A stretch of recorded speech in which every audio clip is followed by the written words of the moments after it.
Facebook's CEO is speaking out for the first time in the wake of that massive privacy breach by a political data mining firm.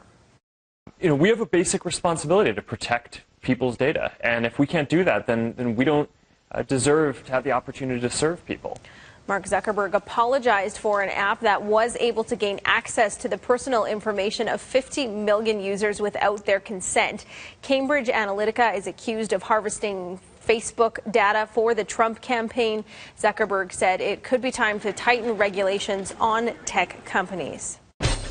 This is where we bring in Danielle Smith from 770 CHQR to continue the conversation. This huge story, Danielle, Zuckerberg promising a thorough audit and bans of companies found to be using information appropriately.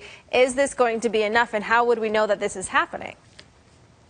Well, I think you know what is happening, whether or not you get advertised to when you open up your Facebook page, because this is the thing that is a bit confusing to me. Whether you use Google, whether you use Facebook, or whether you use any other social media, what is happening is they aggregate data and then they sell it to advertisers who are most likely to be able to have success with you as a viewer, to be able to click through and buy their product. So this has been happening, I think, is the business model, quite frankly, for Facebook. Where this one appears to have crossed the line is that the data was culled without Facebook's consent. So I'm just a little unsure whether or not Zuckerberg is just throwing out his entire business model and will no longer allow any companies or any nonprofits or anybody who wants to be able to buy certain demographic characteristics to advertise to you, whether that comes to an end or whether if he's just closing a door so that people aren't able to do it without paying his company money. It is interesting to me that he's saying, oh, yes, we need to be regulated. All of us need to be regulated, which means that he's not really prepared to make many changes unless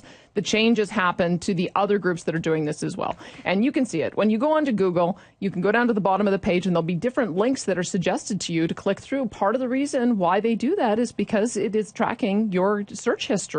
And so all of this, I think what has become, maybe what's different about this story is that we're now becoming aware of just how much these data companies are data mining and how different groups are profiting from it. Certainly much more to come from this, Danielle, and much more on your show today starting at 9:30. Thanks for this. My pleasure.